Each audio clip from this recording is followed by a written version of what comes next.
Welcome to a very special day indeed. If you like cars and you like watches, today's going to blow your mind. As you can probably tell, we are at McLaren HQ, otherwise known as the MTC, which is the McLaren Technology Centre. We have been granted this phenomenal 720S to drive down to Le Mans in, but before we do that, we are here for a very special reason. Not only are we collecting the car, but we are collecting a very special new watch. I'll go into that in more detail shortly. First of all, we cannot not ignore what is inside this building, because the cars and the history behind us are super special. So we're going to go inside, give you guys a look around, because also a significant moment is it's not every day that you get granted access to film behind these doors. So let's go and check out some very special cars. Then we're going to be collecting an obscenely cool watch, jumping in a 720S and driving down to Le Mans. Let's hit it.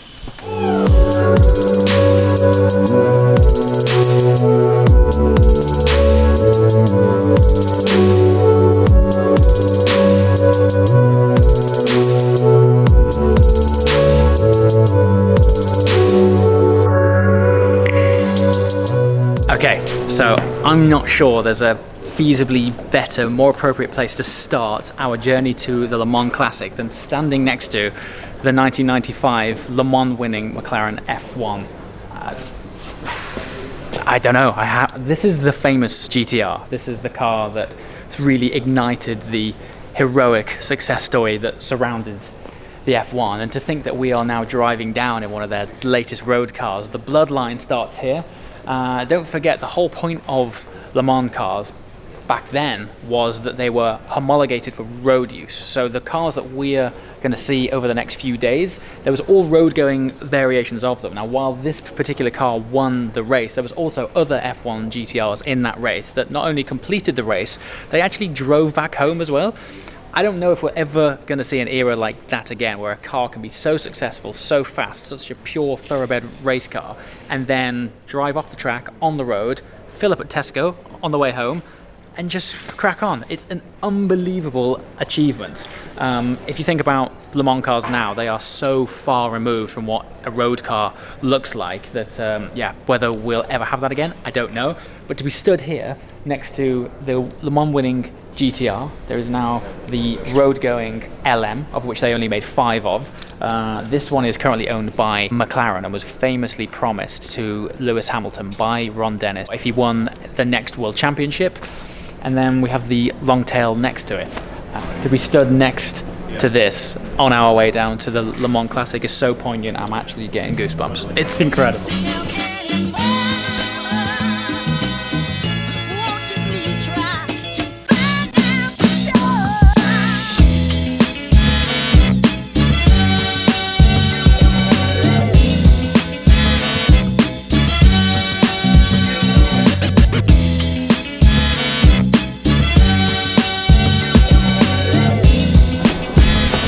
George, it's not every day we both get to wear Richard Mille's. No, it is not. So just to give you guys a spot of context, the idea behind this watch is that it was a collaboration together with Richard Mille to celebrate the launch of the McLaren Senna. Now, the Senna was made in 500 units. These will also be made only in 500 units. We have 2 of those 500 here. And the idea is that Senna customers will get first refusal on these watches. If you order a Senna, you can also have your car number engraved on the case of your watch. Very, very cool. Yeah, these in the UK, they're coming in at about 170 grand. Yeah. We worked out with tax around about 173,000, which equates to a well-spec'd 570S Spider, maybe. Yeah. With some carbon. Speaking of carbon, these things, this is like, I think this is forged carbon. The orange bits are actually quartz. The layers of quartz in it are so thin. And the details which sort of qualify it as a McLaren RM are little things like the crown being a Senna wheel. Yep. The switchgear left and right of the crown replicates a 720 headlight. It has McLaren top and bottom of face, obviously tie in with the Senna, and just like a McLaren, the chassis is carbon fibre. And the detail is just it's incredible, right? bonkers. That suits you, mate.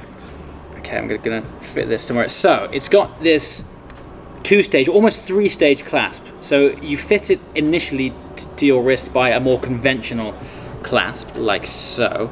So you thread that through there. Third notch from the top, sir. There you are. And then once you've fitted it conventionally, like so, you can then undo it like a normal watch strap. That's pretty good, actually. I like that. And of course, every single component on this is either titanium or carbon or some sort of forged alloy from an asteroid or something. It's just ridiculous.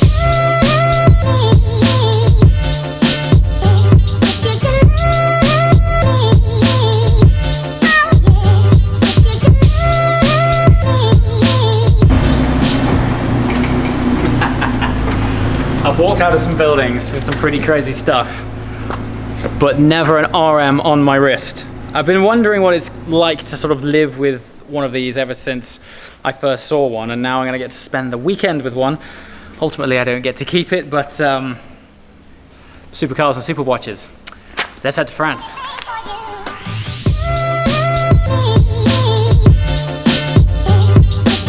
Okay, so we're now on the road. We've left McLaren. We have a 170 grand watch on the wrist. We're in a 720S heading to Le Mans Classic. We've just been hanging around the original F1 GTR that won Le Mans and made this brand and that car so famous and valuable. I mean, it's the full immersion. I can't believe it. I've never done Le Mans Classic. The caliber of the cars we're going to be seeing over the next few days are incredible. But now we've got to hit the road. We've got to get the Channel Tunnel.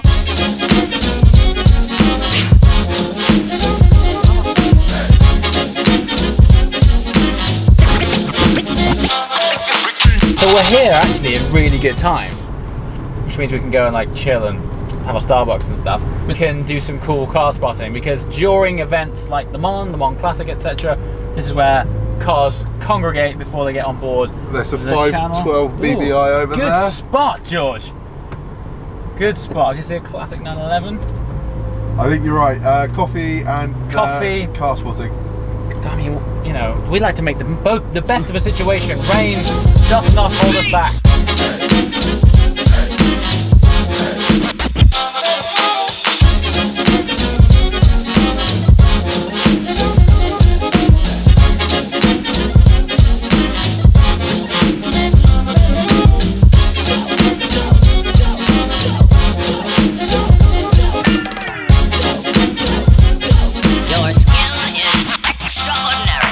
So we're a good few hundred miles now into France, which is the perfect opportunity to discuss this car. So, one of the criticisms with the 720S, this one in particular, because it's not fitted with the sports exhaust, is the fact that they don't sound that great. Which, when you go for short bursts in a supercar, granted, I agree, and I'm the first to put my hand up that they do lack some of that initial audible delight and emotion that you might otherwise expect from a supercar. However, we are on a cross-continental cruise. We've driven from McLaren in Woking, and we're going to be crunching hundreds of miles all the way down to Le Mans. And actually, the last thing that I would want on this journey is a loud, barbling exhaust. So this is why I love to spend a long time with cars, to be able to sort of provide you guys a genuine insight into this car. I've said it in the past, it's blurred the lines between supercar and hypercar because the performance is insane. It's 720 PS, it's almost 700 horsepower at the wheels, so the vast amount of torque it's got makes it such an effortless Grand Tourer, but the practicality as well. You don't have this barbling exhaust or this deep bassy tone which is droning at you all the time. George and I have been cranking out the tunes, sound system's fantastic, we've got plenty of space, and we've only used half of it. We could definitely do, certainly, a lad's road trip. I would reckon if George wanted to bring a bag as well and be a bit of a diva, that'd be fine. We've got space in the back. All in all, living with this car, it's like this sort of super GT. I don't know a car quite like it. When I talk to people, they're like, how does it compare against this? How does it compare against that? The only car that I think this car compares to is actually a GT3, and that's, I mean, this thing would whoop its ass from a performance point of view, but from a living with practicality point of view, you know, the space behind the seats is huge, big boot, comfortable, you can do a long cruise in it. Granted, this doesn't sound anywhere near as good as a GT3, but I think on a run like this, having that fast thick, effortless torque to waft you along these auto routes. It's phenomenal. I'm going to pick George's brain towards the end of this trip and get his thoughts, because I think it's the first time that you've spent time in a 720? Yep, first time in a McLaren. In a McLaren? In a McLaren, yeah. Awesome. So I'm going to debrief with George at the end of this trip and see what his thoughts are on the McLaren 720S.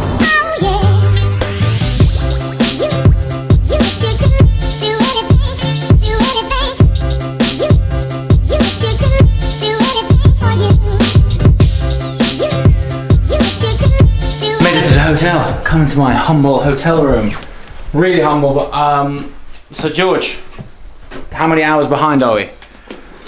In regards to time, or in regards to life, how late we life, were? Time. About 3 by the end of it. About 3, yeah. So we did expect to get here before sundown. That went out of the window as soon as the Channel Tunnel was delayed, like 2 hours. But it's been cool. It's been a good journey. Crunching miles in the 720. Now we're at the hotel. This is going to be our base for the next 2 days, and we are here with, not sure if you can see that, light embossing, Richard Mille. I always love a good gift bag. I think we should share the gift bag before we sign off. Oh no, there's Fernando Alonso looking like some kind of hologram with a Senna watch on it, I think. Looks very similar. It looks very similar, yeah. Posh book. Le Mans Classic, 6th, 7th, 8th, 2018. Oh, there you go, look. I mean, I swear to you that wasn't on purpose. I just pulled it out on. So this is the watch that we've been wearing all day. I'm not sure if we've managed to capture it that beautifully, but this is what it's all about. Despite the fact that this is the GTR version, that's the prototype of the track-only Senna, which is launching soon. Oh, look at the embossing on that, dude. Oh. Le Mans Classic. See what else is going on. Oh, they put a lot of effort into the detail of this stuff. Look at that. What's in here? Ooh, passes. There we go. Anyway, I think that's time to sign off, George. What do you think? We got another epic day tomorrow. Tune in tomorrow. We are finding out how billionaires play with cars. Ciao.